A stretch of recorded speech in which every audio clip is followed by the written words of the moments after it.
Welcome back to the channel. My name is Andrej Novak. I'm the founder of EuroCosmo TV and the chairman of the Alliance for European Security based in Berlin. And I have the great pleasure to welcome today someone who doesn't really need an introduction, but General Ben Hodges, former commander of the US Army in Europe and an expert on strategy, defense, and security, who's taken a very keen interest in European security as well and in the global situation. And so, we have in this challenging times where things seem to be changing quite fast and a lot of security challenges are already happening and emerging. It's great to be able to gain some insights from this conversation with Ben. So welcome to the channel, Ben. Andrej, thank you for the privilege. So let's get straight into it. I don't know if you remember that, but we met a couple of years ago in Nuremberg for the first time, and I asked you a question, and I told a story about my father from the late 80s, probably 1989, 88, when we were hiking at the border in the Bavarian Forest National Park at the Czechoslovak border, and we came up on the mountain, I think the Rachel, and my dad pointed to the east and said, over there are the Soviets, the Russians. And the reason that they're not coming here isn't the German Bundeswehr, it's the Americans. And I guess that means, first of all, of course, the capabilities that were right here where I grew up, also with US military families right on my street living here, but also the reputation. The United States showed time and again that it was willing to make sacrifices for the cause of freedom and also European security. In 2 world wars and after that in the Cold War, and that ended up producing great results for us here in Europe in terms of security. So, this US reputation as a strong security actor on the global stage is still there today. And my question is, what are the risks for the reputation? What is it based on that has been built for decades? So what are the risks of this reputation changing today? Andrej, that's an excellent question. And unfortunately, that reputation is under enormous strain right now with what the Trump administration is doing and saying about Europe, about the alliance, and now the most obvious problem with its threats to seize or take or buy some part, to buy Greenland, which is a territory of a NATO ally. I mean, when I first heard about it, I thought this can't be true.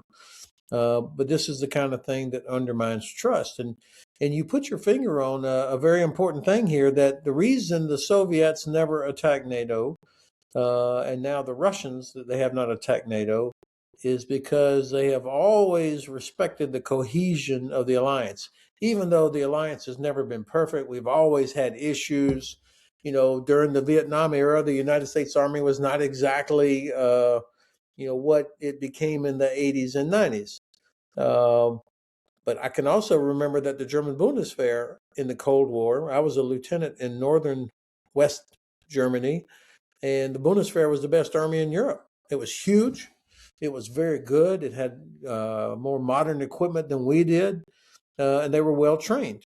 It wasn't perfect, but it was good. And the British Army of the Rhine, massive. Even the Dutch had a large force at the time, and Canadians were over here. So there was this very strong, powerful force that trained all the time. We did all the hard stuff with logistics. We could move. We had plenty of ammunition, and the Soviets could see that we were training all the time. That ended, of course, with the end of the Cold War, and everybody thought, oh my, thank God this is over. We don't have to do this anymore. And all of us began to disarm. So it's a long way of saying that the cohesion of NATO, the absolute certainty that all of us were going to help each other, was the secret sauce. And that's what the Russians have tried for decades to erode, is the trust and confidence that we have in each other. And unfortunately, it feels like the American president is doing it for them right now.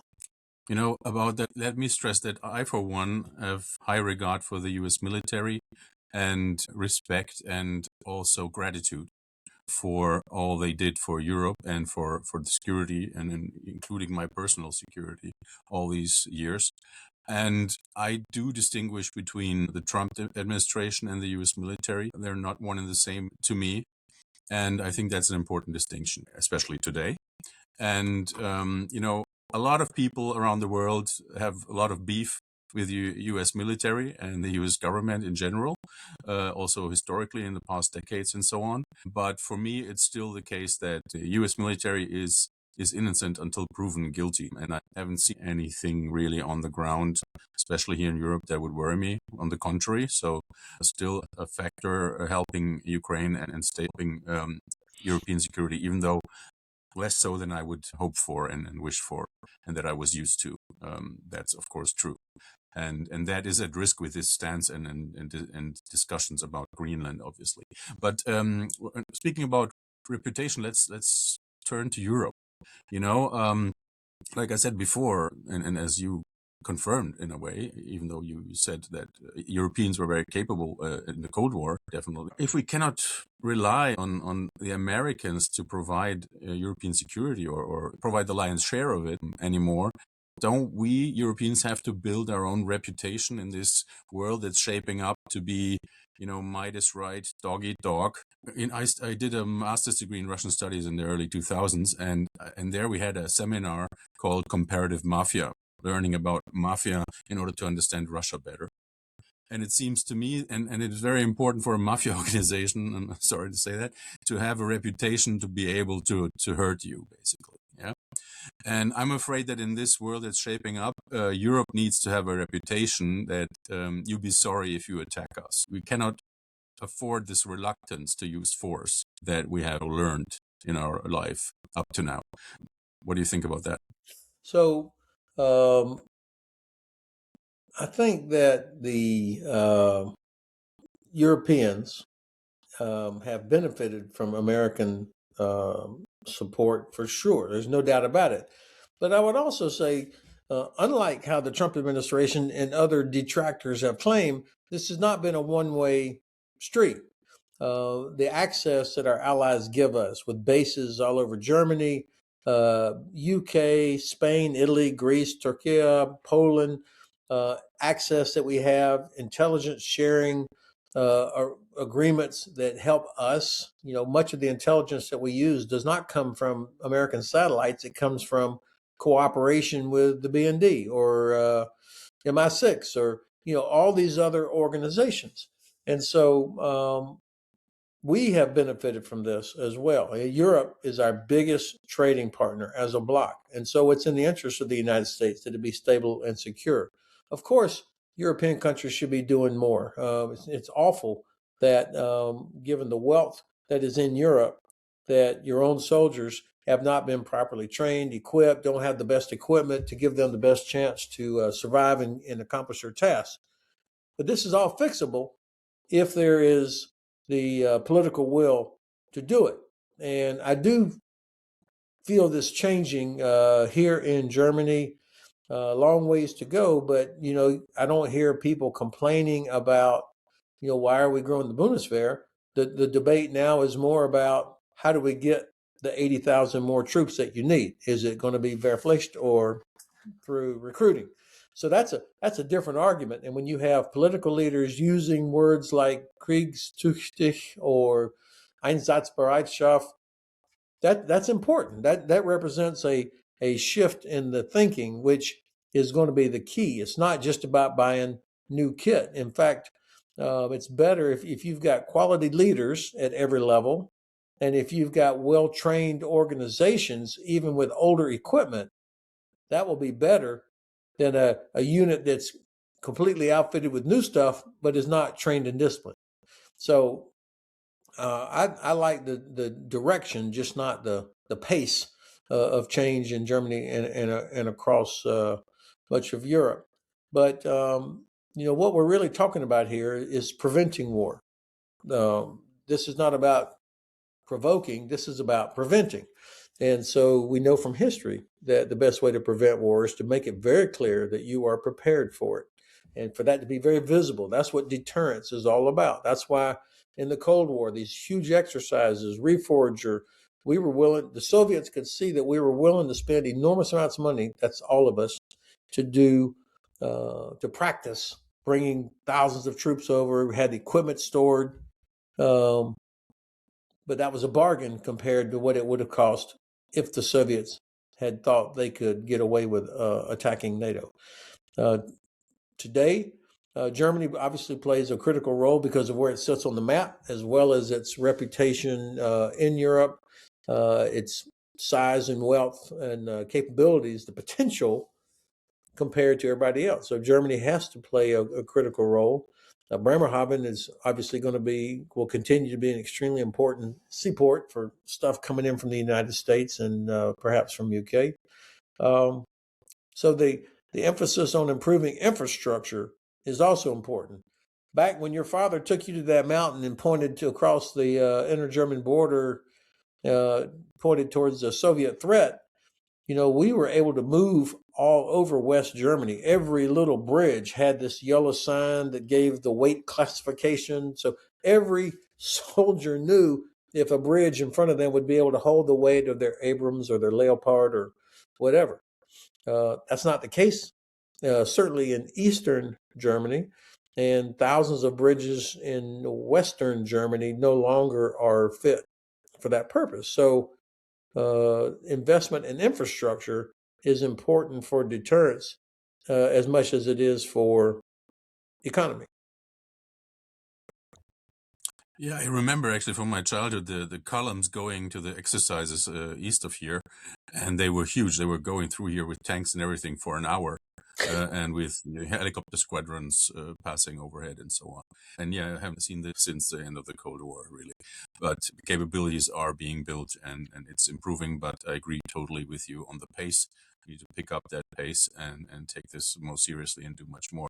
About deterrence, that's an excellent point. That's, of course, the preferred thing that we want to achieve. And my question is, I think the last time we saw each other was at Globsec in Prague last year. Yeah. And there was a panel talking about Eastern Flank and how to protect the Baltics.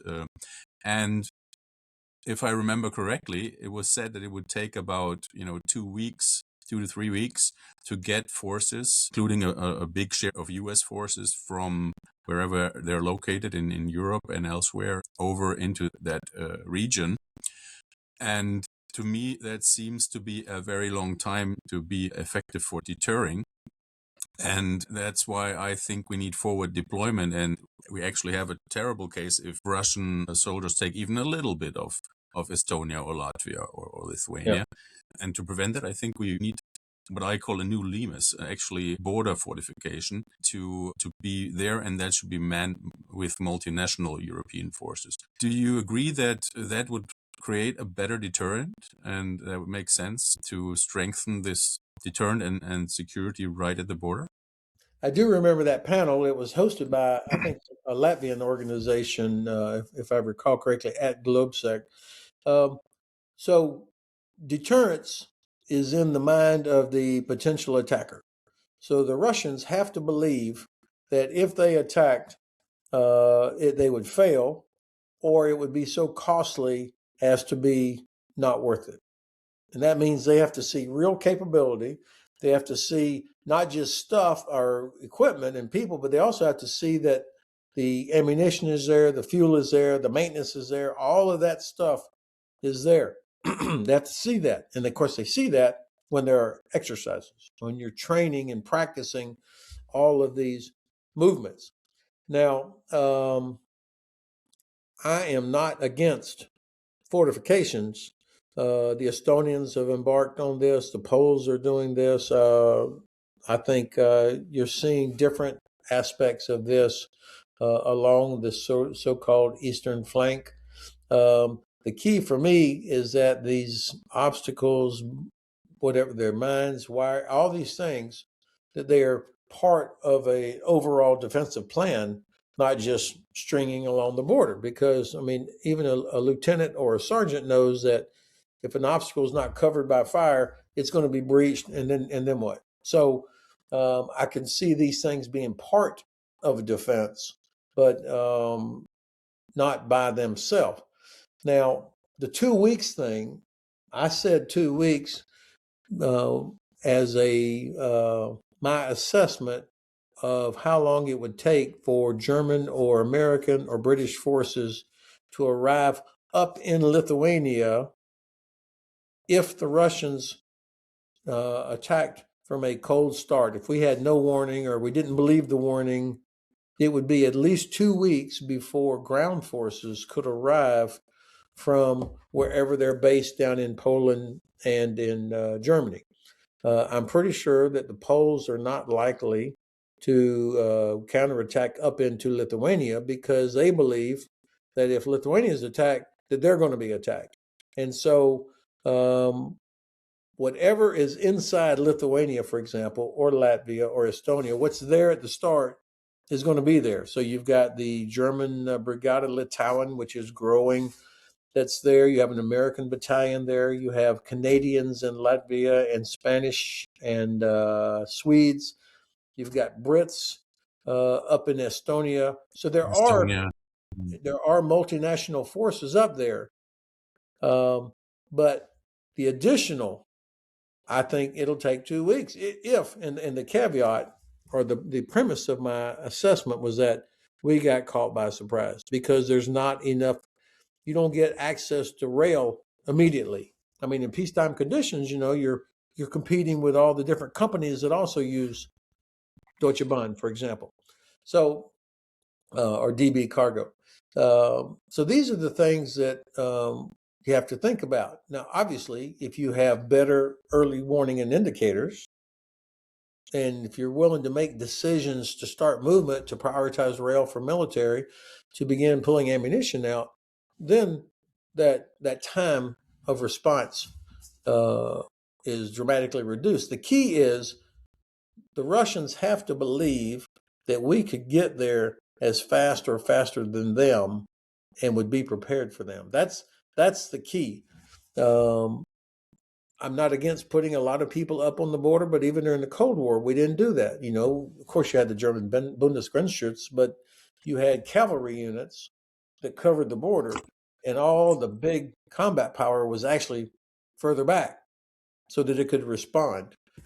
And of course, I'm speaking in a one-dimensional way right now. It won't be just land forces. Our air forces of the alliance would be there in hours, responding from all over. So just to be clear on that assessment, but it's a useful debate to have about how much is forward, how much is back, how much do you rely on obstacles and barriers and fortifications, and how much it's expensive, obviously.